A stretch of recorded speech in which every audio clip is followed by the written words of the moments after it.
আসসালামু আলাইকুম ওয়া রাহমাতুল্লাহ। প্রিয় দর্শক, আজকের ভিডিওতে জিকিরের ফজিলত এবং এমন 3টি জিকিরের ওজিফা আপনাদেরকে জানিয়ে দিব।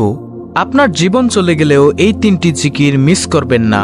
উঠতে বসতে চলতে ফিরতে যদি এই 3টি জিকির আপনি করতে পারেন, আপনার জন্য রহমতের দরজা খুলে যাবে, রিজিকের দরজা খুলে যাবে, আপনার সকল কিছুতে বরকত হবে, রোজি রোজগারে বরকত হবে, ঘরে বরকত হবে, হায়াতে বরকত হবে, আপনার সকল কাজে আল্লাহর গায়েবী সাহায্য আসবে, দুনিয়া ও আখিরাতের ভরপুর কল্যাণ অর্জন হবে ইনশাআল্লাহ।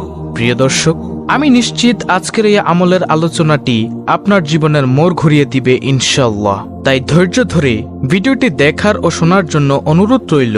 তাহলে চলুন মূল আলোচনা শুরু করা যাক। আব্দুল্লাহ ইবনু বুসর রাদিয়াল্লাহু তাআলা আনহু হতে বর্ণিত আছে, এক লোক বলল, হে আল্লাহর রাসূল সাল্লাল্লাহু আলাইহি ওয়াসাল্লাম, আমার জন্য ইসলামের শরীয়তের বিষয়াদি অতিরিক্ত হয়ে গেছে, সুতরাং আমাকে এমন একটি বিষয় জানান যা আমি মজবুতভাবে আমল করতে পারি। তখন নবীজি সাল্লাল্লাহু আলাইহি ওয়াসাল্লাম বললেন, সর্বদা তোমার জিহ্বা যেন আল্লাহ তাআলার জিকিরের দ্বারা সিক্ত থাকে। অর্থাৎ নবীজি সাল্লাল্লাহু আলাইহি ওয়াসাল্লাম লোকটিকে আল্লাহর জিকিরের আমলটির কথা বললেন। তিরমিজি শরীফ হাদিস নং 3375। অর্থাৎ তুমি সদা সর্বদা আল্লাহর জিকির করবে। আবার তিরমিজি শরীফের 3376 নং হাদিসের বর্ণনায় আবু সাঈদ আল খুদরি রাদিয়াল্লাহু তাআলা আনহু হতে বর্ণিত আছে, রাসূলুল্লাহ সাল্লাল্লাহু আলাইহি ওয়াসাল্লামকে প্রশ্ন করা হলো, কিয়ামতের দিন আল্লাহ তাআলার নিকট বান্দাদের মধ্যে কে মর্যাদায় সর্বোত্তম হবে? নবীজি ফরমালেন, আল্লাহ তাআলার অধিক পরিমাণে জিকিরকারীগণ। সুবহানাল্লাহ। তারপরে প্রিয় দর্শক, তিরমিজি শরীফের 3377 নম্বর হাদিসের বর্ণনায় আবু দারদা রাদিয়াল্লাহু তাআলা আনহু হতে বর্ণিত আছে, তিনি বলেন, নবী সাল্লাল্লাহু আলাইহি ওয়াসাল্লাম বলেছেন, আমি তোমাদেরকে কি তোমাদের অধিক উত্তম কাজ প্রসঙ্গে জানাবো না, যা তোমাদের মনিবের নিকট সবচেয়ে পবিত্র, তোমাদের সম্মানের দিক থেকে সবচেয়ে উঁচু, স্বর্ণ ও রৌপ্য দান খয়রাত করার চেয়েও বেশি ভালো, এবং তোমাদের শত্রুর মোকাবেলায় অবতীর্ণ হয়ে তাদেরকে হত্যা করা কিংবা শহীদ হওয়া থেকে অতি অধিক উত্তম? তখন সাহাবারা বললেন, হ্যাঁ। নবীজি সাল্লাল্লাহু আলাইহি ওয়াসাল্লাম বললেন, সেটি হলো আল্লাহ তাআলার জিকির। প্রিয় দর্শক, এই হাদিসে নবী করিম সাল্লাল্লাহু আলাইহি ওয়াসাল্লাম আল্লাহর জিকিরের 5টি ফায়দা ও শ্রেষ্ঠত্ব বয়ান করেছেন। সেগুলো হলো, নম্বর 1, জিকির হলো সর্বোত্তম আমল। নম্বর 2, জিকির আল্লাহর কাছে সবচেয়ে পবিত্র আমল। নম্বর 3, আল্লাহর জিকিরের ফলে সম্মান বৃদ্ধি পায়। নম্বর 4, জিকির করা স্বর্ণরূপ দান করার চাইতেও উত্তম। নম্বর 5, জিকির করা জিহাদে শহীদ হওয়ার চেয়েও ভালো। এই হাদিসের শেষে হযরত মুয়াজ ইবনে জাবাল রাদিয়াল্লাহু আনহু বলেন, আল্লাহ তাআলার শাস্তি হতে মুক্তি পাওয়ার জন্য আল্লাহ তাআলার জিকিরের তুলনায় অগ্রগণ্য কোনো জিনিস নেই। অর্থাৎ যে যত জিকির করবে সে তত বেশি আল্লাহর আযাব গজব থেকে দূরে থাকবে। প্রিয় দর্শক, কিয়ামতের দিন অধিক জিকিরকারীগণ সবার আগে ভাগে জান্নাতে অগ্রসর হয়ে যাবে। জিকিরের ব্যাপারে সবচেয়ে সুন্দর হাদিসটি হল বুখারী শরীফের 6408 নং হাদিসের বর্ণনা। আবু হুরায়রা রাদিয়াল্লাহু তাআলা আনহু থেকে বর্ণিত, তিনি বলেন, আল্লাহর একদল ফেরেশতা আছেন যারা আল্লাহর জিকিরের রত লোকদের খোঁজে পথে পথে ঘুরে বেড়ান। যখন তারা কোথাও আল্লাহর জিকিরের রত লোকদের দেখতে পান, তখন ফেরেশতারা পরস্পরকে ডাক দিয়ে বললেন, তোমরা আপন আপন কাজ করার জন্য এগিয়ে এসো। তখন তারা তাদের ডানাগুলো দিয়ে সেই লোকদের ঢেকে ফেলেন নিকটবর্তী আকাশ পর্যন্ত। তখন তাদের প্রতিপালক তাদেরকে জিজ্ঞাসা করেন, আমার বান্দারা কি বলছে? তখন তারা বলেন, তারা আপনার পবিত্রতা বর্ণনা করছে, তারা আপনার শ্রেষ্ঠত্বের ঘোষণা দিচ্ছে, তারা আপনার গুণগান করছে এবং তারা আপনার মহত্ব প্রকাশ করছে। তখন আল্লাহ তাআলা জিজ্ঞাসা করবেন, তারা কি আমাকে দেখেছে? তখন ফেরেশতারা বলবে, হে আমার প্রতিপালক, আপনার শপথ, তারা আপনাকে দেখেনি। তিনি বলবেন, আচ্ছা, তবে যদি তারা আমাকে দেখত? তারা বলবেন, যদি তারা আপনাকে দেখত তবে তারা আরো অধিক পরিমাণে আপনার ইবাদত করত, আরো অধিক পরিমাণে আপনার মহত্ব ঘোষণা করত, আরো অধিক পরিমাণে আপনার পবিত্রতা বর্ণনা করত।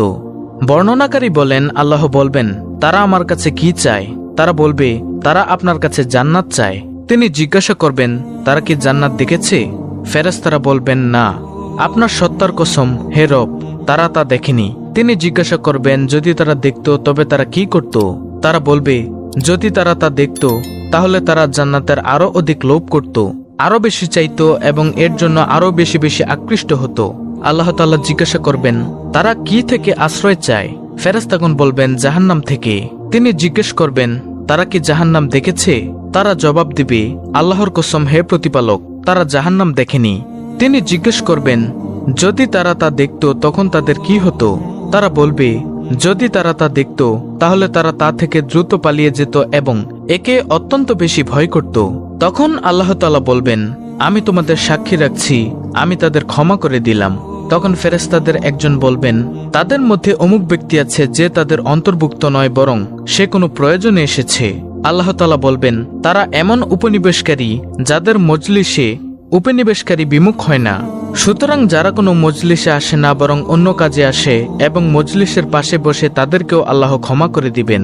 সুতরাং যারা মসজিদে এসে দাঁড়িয়ে থাকেন, মাহফিলে এসে দাঁড়িয়ে থাকেন, তাদের উচিত যে কোনোভাবে বসে যাওয়া, তাহলে আল্লাহ তাআলা ক্ষমা করে দিবেন। আল্লাহ তাআলা সূরা আহজাবের 41 থেকে 42 নং আয়াতে বলেন, হে মুমিনগণ, তোমরা আল্লাহকে অধিক পরিমাণে স্মরণ করো এবং সকাল বিকাল আল্লাহর পবিত্রতা বর্ণনা করো।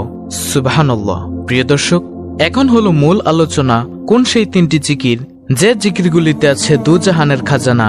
কোন জিকিরগুলো করবেন? সর্বপ্রথম জিকিরটি হলো নম্বর 1, তিরমিজি শরীফের 3590 নং হাদিসের বর্ণনা। আবু হুরায়রা রাদিয়াল্লাহু তাআলা আনহু হতে বর্ণিত আছে, তিনি বলেন, রাসূলুল্লাহ সাল্লাল্লাহু আলাইহি ওয়াসাল্লাম বলেছেন, কোন বান্দা সততার সাথে লা ইলাহা ইল্লাল্লাহ বললে তার জন্য আকাশের সকল দরজা খুলে দেওয়া হয়। ফলে উক্ত কালিমা আরশে আজিম পর্যন্ত পৌঁছে যায় যতক্ষণ সে কবিরা গুনাহ ত্যাগ করে। আর লা ইলাহা ইল্লাল্লাহ এমন একটি জিকির যা সব সময় পড়া যায়, ঠোঁট নাড়ানো ছাড়া পড়া যায়, তাই একটা রিয়াও নাই। মানুষের সামনে বসে থাকলেও এই জিকিরটি করতে পারবেন। শুধুমাত্র আল্লাহ তাআলাকে খুশি করার জন্য পড়বেন, তাহলে আসমানের সকল দরজা আপনার জন্য খুলে যাবে। তারপরে দ্বিতীয় নম্বর জিকিরটি হলো তিরমিজি শরীফের 3592 নং হাদিসের বর্ণনা। ইবনে ওমর রাদিয়াল্লাহু আনহু হতে বর্ণিত আছে, তিনি বলেন, একদিন আমরা রাসূলুল্লাহ সাল্লাল্লাহু আলাইহি ওয়াসাল্লামের সাথে নামাজ পড়ছিলাম। সে সময় সমাগত লোকদের মাঝে হতে এক লোক বলল, আল্লাহু আকবার কাবীরা ওয়ালহামদুলিল্লাহি কাসীরা ওয়া সুবহানাল্লাহি বুকরাতাও ওয়া আসীলা।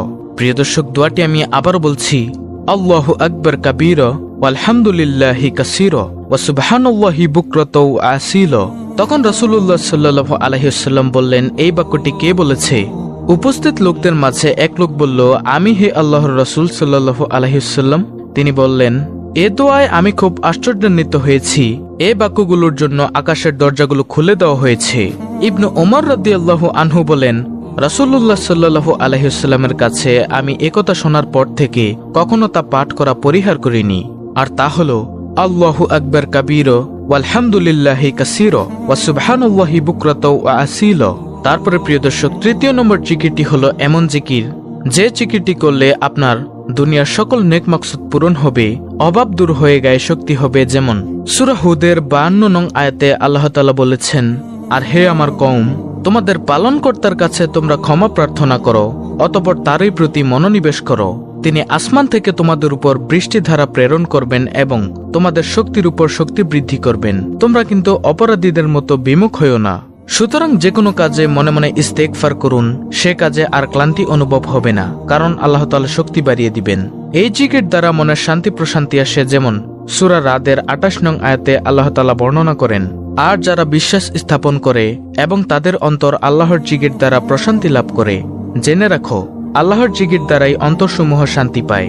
আর যাদের হৃদয় প্রশান্ত হয়ে যায় তাদের জন্য আল্লাহ সূরা ফজরের সুখবর দিয়ে বলেন, তুমি তোমার পালনকর্তার নিকট ফিরে যাও সন্তুষ্ট ও সন্তোষভাজন হয়ে, অতঃপর আমার বান্দাদের অন্তর্ভুক্ত হয়ে যাও এবং আমার জান্নাতে প্রবেশ করো। সুতরাং জিকির করতে করতে অন্তর প্রশান্ত হয়ে যাবে, আর যাদের অন্তর প্রশান্ত হয়ে যাবে তাদের জন্য রয়েছে জান্নাতের সুসংবাদ। তাই প্রিয় দর্শক, এই 3টি জিকির অর্থাৎ নম্বর 1 লা ইলাহা ইল্লাল্লাহ, নম্বর 2 আল্লাহু আকবার কাবীরা ওয়ালহামদুলিল্লাহি কাসীরা ওয়া সুবহানাল্লাহি বুকরাতাও ওয়া আসীলা, নম্বর 3 ইস্তেগফার, এগুলোকে অব্যাহত রাখুন। ইনশাআল্লাহ অনেক অনেক ফায়দা হবে, যা আমি ভিডিও শুরুতেই বলে দিয়েছি। প্রিয় দর্শক, ভিডিওটি ভালো লাগলে অবশ্যই চ্যানেলটিকে সাবস্ক্রাইব করে বেল বাটন অল বাজিয়ে দিবেন। ভিডিওটিতে একটি লাইক দিবেন এবং কমেন্টে আমিন লিখবেন এবং অন্য মুসলিম ভাই বোনদের কাছে ভিডিওটি শেয়ার করে দিবেন। আল্লাহ রাব্বুল আলামিন আমাদের সকলকে বেশি বেশি জিকির করার এবং প্রশান্ত হৃদয়ের অধিকারী হওয়ার তৌফিক দান করুন। আমিন।